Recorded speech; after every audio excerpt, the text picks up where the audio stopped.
कहते हैं कि एक बार श्री कृष्ण काफी बीमार पड़ गए थे। कोई दवा या जड़ी बूटी उन पर बेअसर साबित हो रही थी। तभी श्री कृष्ण ने स्वयं ही गोपियों से एक ऐसा उपाय करने को कहा जिससे सुनकर गोपियां दुविधा में पड़ गई।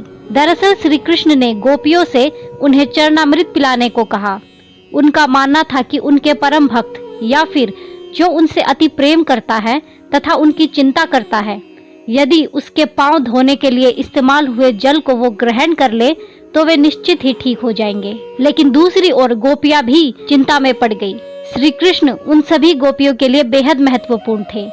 वे सभी उनकी परम भक्त थी, लेकिन उन्हें इस उपाय के निष्फल होने की चिंता सता रही थी। उनके मन में बार बार यह आ रहा था कि यदि उनमें से किसी एक गोपी ने अपने पांव के इस्तेमाल से चरणामृत बना लिया और कृष्ण जी को पीने के लिए दिया तो वह परम भक्त का कार्य तो कर देगी, परंतु किन्हीं कारणों से यदि कान्हा ठीक ना हुए तो उसे नरक भोगना पड़ेगा। अब सभी गोपियां व्याकुल होकर कृष्ण की ओर ताक रही थी और किसी अन्य उपाय के बारे में सोच रही थी कि वहां कृष्ण की प्रिय राधा आ गई।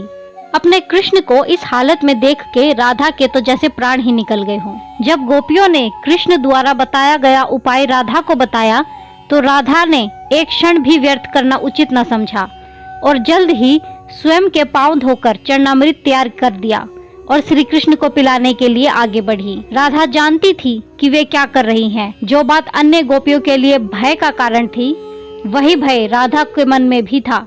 लेकिन कृष्ण को वापस स्वस्थ करने के लिए वह नरक में चले जाने को भी तैयार थी।